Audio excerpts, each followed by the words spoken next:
Fala aí, pessoal, sejam muito bem-vindos a mais um Sem Enrolação.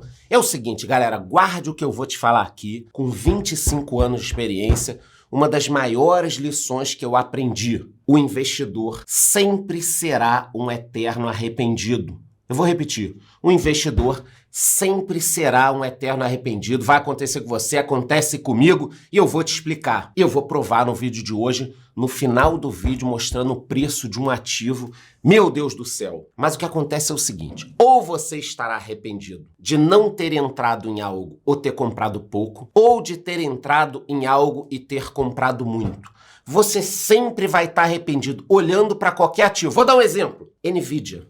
Eu comprei, mas poderia ter comprado mais. Cannabis, eu comprei, não deveria ter comprado. E talvez tenha comprado demais. Então, baseado no resultado lá na frente, você sempre vai estar arrependido. Ou pensando que não deveria ter comprado, ou que deveria ter comprado mais. E o arrependimento de hoje é que eu deveria ter comprado mais fundos imobiliários. E eu vou pegar o print de um vídeo meu antigo, mostrando quanto estava custando um fundo que eu vou falar hoje. Porque no vídeo de hoje eu vou falar sobre alguns fundos recomendados para o mês.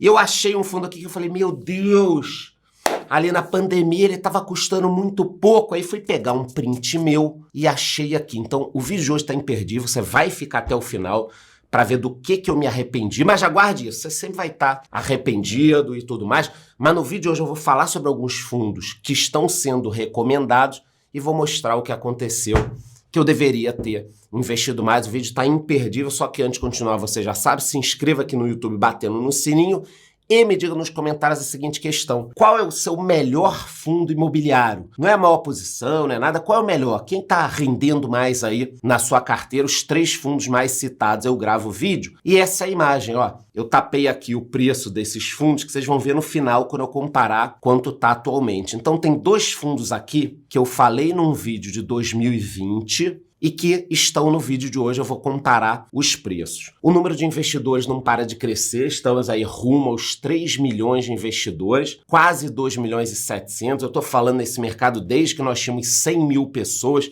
muita gente está falando. E o engraçado é que agora, como o mercado cresceu muito, tem uns caras que estão falando mal de fundos imobiliários. Fundos imobiliários é isso, fundos imobiliários é aquilo. Por quê? É normal. Isso também acontece com mercados, outros mercados que crescem. As pessoas falam muita besteira, eu não tenho o que falar.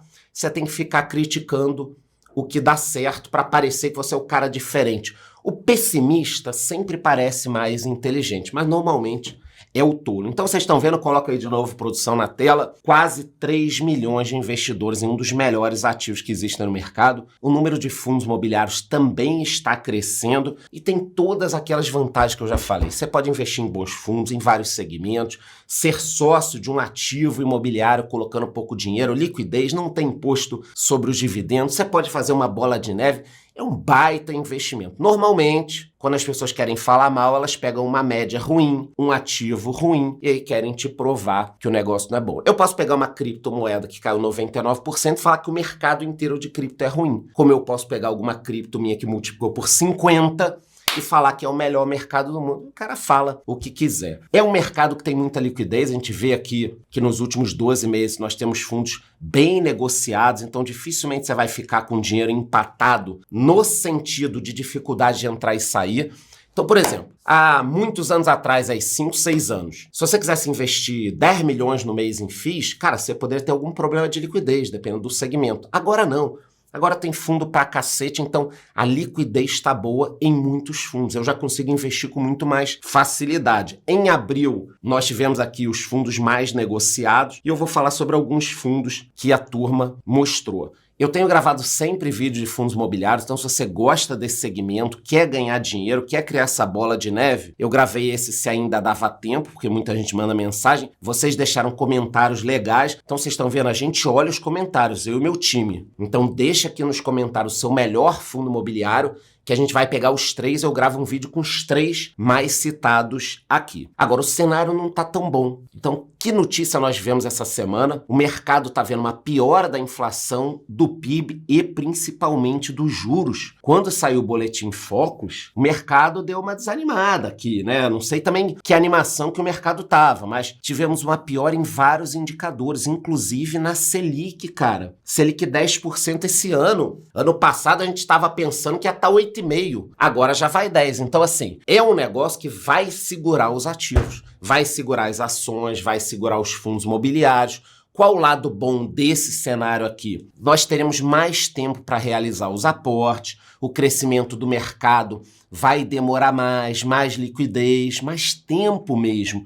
Então você vai aprender a focar no longo prazo. Então, antes de eu falar sobre alguns ativos aqui e também mostrar no final o preço que estava antes e como eu estou arrependido de não comprar mais, eu queria te dizer o seguinte: o cenário piorou. O cenário piorou para as ações, o cenário piorou para os fundos imobiliários, mas isso nos dá mais tempo. Se a Selic não vai chegar a 8 esse ano, vai chegar em 2027, você tem mais tempo para comprar os ativos. Inclusive, é capaz de alguns fundos caírem, dando mais oportunidade. Como eu vou mostrar a oportunidade de 2020 que muita gente não aproveitou. Não estou falando da pandemia, estou falando da questão econômica aqui dos investimentos, tá? Com print do preço. Então vamos falar sobre alguns fundos aqui com maior liquidez, mais negociados no Brasil. Um deles é o KNCR11. Para quem não sabe, é um fundo de papel, um fundo de recebíveis. Ele acompanha a taxa do CDI. Isso que eu gosto nele. Inclusive ele está na carteira do canal desde o iniciozinho lá da carteira do canal. E ele tem um patrimônio de quase 6 bi. Tá no seu preço justo, então não acho que é um fundo que esteja valendo a pena fazer grandes aportes pensando na valorização, mas pagou 12,42 nos últimos 12 meses. Um ponto interessante aqui é que esse fundo me pagou quase 15 mil reais lá na carteira, tá? Quase 15 mil reais em dividendos. Ele cresceu, se eu não me engano, 3% ou 5% o valor da cota, mas ele em 2 anos e pouco já me pagou quase 15 mil em dividendos. Conforme eu disse, ele acompanha o CDI, o índice é o CDI, não é o IPCA, não é a inflação, o CDI. Então, se a gente sabe que o CDI vai continuar alto nos próximos meses, significa que se não tiver nenhuma cagada aqui nos papéis do fundo, ele vai continuar pagando bem. 5% em 6 meses, em 7 meses aí um pouquinho mais, quer dizer, se você está pensando no curto prazo, você até vai ganhar um dinheiro, mas no longo prazo, em um ano, ele vai pagar um pouco mais do que o CDI, porque também se fosse só o CDI, não valeria a pena. Então vocês estão vendo, cara, que existem oportunidades em fundos imobiliários. Eu não acho, não é uma recomendação, mas eu não acho interessante ter toda a carteira em fundos imobiliários. Eu acho que você tem que ter um pedaço que vai te gerar dividendos para você ficar todos os meses fazendo aporte. Eu nunca falei tenha toda a sua carteira em fundos imobiliários. Até tem gente que tem e é feliz, mas eu não acho interessante. Eu acho interessante, no caso aqui a carteira do aposentado, quase metade está em fundos imobiliários, gerando uma caixa registradora. Todo mês, plim, cai dinheiro ali para mim. Então eu gosto desse fundo porque ele é de uma boa gestora administradora e é corrigido aqui o indicador, o índice dele tá no CDI, tá? Então isso que eu gosto dele e tá aí, cara, pagando daqui a pouco quase 13% nos últimos 12 meses. Tem gente que acha isso ruim. Depois nós temos o MXRF11, tava ali na lista inicial também. É um fundo que eu gosto, tenho há muito tempo, vou mostrar o preço dele no final. Ele é um fundo de recebíveis também, é o maior fundo em número de investidores e eu sempre chamei ele de fundo de troco, porque ele custava ali na faixa dos R$10. Também está no seu preço justo, até um pouquinho acima, e pagou mais de 12% nos últimos 12 meses. Qual a correção dele, o indexador? Também é o CDI, uma parte, mas a maior parte está em IPCA e INCC. Então você tem outro indicador, deixa eu abrir aqui que fica mais fácil de vocês verem. Ele é um fundo que também é de papel, mas tem alguns outros ativos como o próprio fundos imobiliários, tá? Ele tem parte comercial, residencial, tem um pouquinho em caixa e crédito corporativo. Sempre tome cuidado com o papel. Na parte de fundos imobiliários, você pode olhar no relatório. Ele tem vários fundos imobiliários, só que eu tenho ele pela questão do papel. Porque para ter um fundo que tem outros fundos, eu tenho FOF, que são fundos de fundos. Gosto do BCFF11, gosto do HFOF11. Posso até fazer um vídeo só sobre FOFs, tá? Mas o que você tem que entender é, tanto o KNCR11 quanto o MXRF11 são fundos de papel, de recebíveis, que são dívidas, tá? Eu não gosto de carteiras só de papel. Vi muita gente quebrar a cara investindo em fundos de recebíveis em 2021, 2022, porque estavam pagando muito e se ferraram, tá? Esses dois eu gosto, não é nenhuma recomendação, mas você sempre tem que ter cautela com esse tipo de fundo. E ele pagou, conforme eu disse, 12% nos últimos 12 meses. Depois nós temos o HGLG, já é de outro segmento, aqui começa a ficar bacana, é de logística, eu gosto demais desse segmento. Possui quase 500 mil cotistas, galera, 500 mil é muita coisa. Também está já acima do seu preço justo. Olha que negócio interessante. Eu passei aqui meses falando e todo mundo cagando. Os fundos estavam barato, barato, barato. Agora tá tudo já, todos os mais conhecidos, acima de 1. Preço sobre valor patrimonial. Isso significa que os fundos estão começando a ficar caros, tá? Pode ser que com essa piora da economia, dos indicadores, os fundos caiam. Poxa, mas você tem fundo imobiliário, você não vai ficar puto? Óbvio que não. Se eu gosto de um fundo, ele caiu de preço, eu vou comprar mais, tá? Então vocês estão vendo aqui, ele pagou 8,35 nos últimos 12 meses. Ele é majoritariamente de imóveis, apesar de ter alguma coisa de outros FIIs. Então a ideia aqui é investir em imóveis logísticos e são vários imóveis com pouca concentração por ativo. A grande maioria em São Paulo, vocês estão vendo aqui o mapinha, então você tem uma certa distribuição e menos risco. Não tem um imóvel, por exemplo, com 50% do fundo. Ele tinha uma vacância maior, aqui de 20% em 2023, e agora está girando em torno de 7 a 9%, sendo que os contratos, eles têm vencimento para frente, 53% 2028 para frente. Então você vê, por exemplo, esse ano tem 10% de renovação, depois o resto é lá para frente. E revisão nos contratos. No mínimo, a inflação aqui você vai ter, você pode olhar no relatório aqui o mês do reajuste, os contratos que são típicos, atípicos, a classificação dos ativos. Então eu fico brigando com vocês, pô, se você investe em 5, 6, 7 fundos, baixa o relatório e dá uma lida uma vez por mês, uma vez a cada 3 meses. Pô, esses fundos não tem muito o que entender. Fundo logístico, fundo comercial, fundo de shopping, é fácil entender. Agora, você já viu também o seguinte, os fundos lá de recebíveis que eu mostrei, os dois pagando 12% em um ano. Fundo logístico, de shopping, lajes, eles pagam menos, tá? É assim que funciona, também são riscos diferentes. Então, nos últimos 12 meses, o fundo pagou 8,35, sendo que o lucro saltou, tá? Então, saiu até uma matéria. Normalmente, quando saem essas matérias, o preço até dá uma subidinha. Depois, nós temos o VISC11. Gosto muito desse fundo há muito tempo. Tenho ele na carteira. Ele é um fundo de shopping. O setor está se recuperando. Apanhou demais durante a pandemia. Tá abaixo do seu valor, o fundo. Vocês estão vendo aqui 0,96 preço sobre valor patrimonial. Pagou 9,31% nos últimos 12 meses. Se você baixar o relatório, você vai ver aqui, inclusive, todas as informações de venda das lojas, o que é legal para você saber se está indo bem ou não.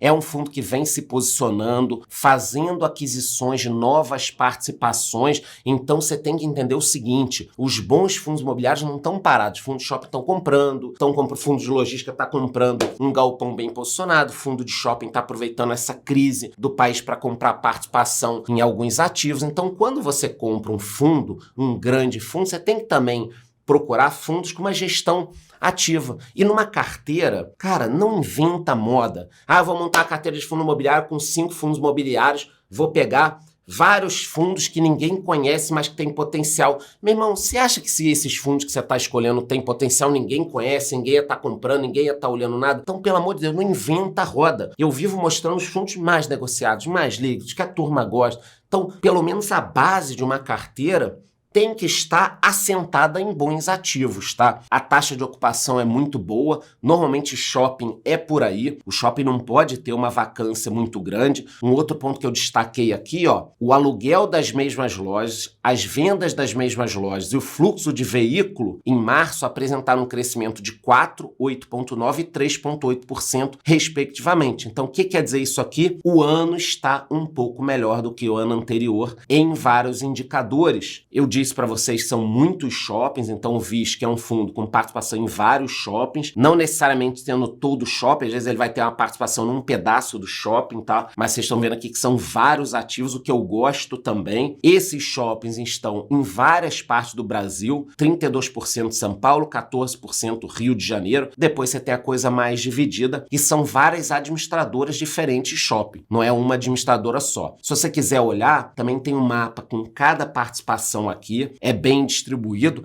Então vocês estão vendo, quando você investe num fundo desse aqui, você provavelmente não vai ter uma valorização gigante. Até poderia ter, eu vou mostrar aqui o preço dele no passado. Mas é um fundo que vai crescendo, aumentando participação, te pagando dividendo. Então quando você tem alguns fundos bons na tua carteira, eles vão te gerando uma renda para investir em outros ativos. Ah, eu quero investir no Banco Inter que a ação pode multiplicar. Pega o dividendo de um fundo imobiliário e investe. Ah, eu quero investir em outra coisa. Pega o dividendo e investe. Mas vai estar ali pingando todos os meses o dividendo. Esse, né, é o conceito que eu tenho para mim. E ele pagou 9,31 nos últimos 12 meses, também um belíssimo pagamento, tá? E esses fundos aqui, o VISC e o XPML, estão na carteira de fundos imobiliários da XP. Depois eu posso fazer um vídeo com a última carteira atualizada deles. Último fundo da lista, HGRE11, é do setor que mais apanhou, segmento de lajes comerciais, apanhou demais, sofreu muito na pandemia, depois da pandemia é home office, é violência, é gente que tá fechando empresa. Cara, esse segmento já apanhava antes da pandemia, depois com home office, com uma série de coisas, continuou apanhando e começou a apanhar mais. É um segmento muito difícil, porém temos oportunidades. Você vai no Centro do Rio, tudo parado, tudo fechado. A parte comercial tá boa na Faria Lima, por exemplo, que venderam um prédio pro Itaú caro pra cacete, e outras coisas, mas em geral a parte de escritórios não está muito boa, tanto que olhando aqui, ó, o fundo está com um preço ao valor patrimonial de 0,80. É o fundo mais barato dessa lista, mas pode ficar até mais barato, pagou quase 8,5% de yield nos últimos 12 meses. Tem mais de 150 mil cotistas, uma vacância grande, o que pode também dar uma oportunidade. Ele é majoritariamente de imóveis, você vai ter aqui salas, prédios, torres. Então, olhando, você tem vários ativos, são vários edifícios, vocês estão vendo aqui, e a maior participação por receita é de quase 22%. Então, não é um fundo com 3 imóveis, que se um imóvel der problema, você está ferrado. Você tem aqui uma concentração de 22% em cima de um ativo. Mas volto a falar, é um segmento que está apanhando muito, o que pode até permitir uma consolidação, mas no longo prazo, se melhorar, aí a coisa pode avançar. Eu me preocupo um pouco com inteligência artificial, a gente deixa isso para outro vídeo. Os impactos no mercado de trabalho. Esse é um negócio que a gente vai ter que estudar, mas vocês estão vendo aqui a quantidade de imóveis. É um fundo que tem 45% depois de 2027, 43% depois de 2028 de vencimento dos contratos e tem revisão também, tudo isso você vai ter nos relatórios. Essa parte aqui também é interessante, são 32 locatários e tem uma exposição grande de receita em cima de alguns, como a TOTVS 30% e a Vivo 27%. São boas empresas? São. Eu fico tranquilo relativamente, porque eu também era tranquilo com as americanas e aí o cara quebrou lá, pediu recuperação judicial e deu uma série de problemas em fornecedores. Então, desde o fato da Americanas, eu não digo, eu tô tranquilo com a empresa tal que não vai dar problema. Tipo, a Vivo, eu não acho que vai dar problema na Vivo, dela não pagar.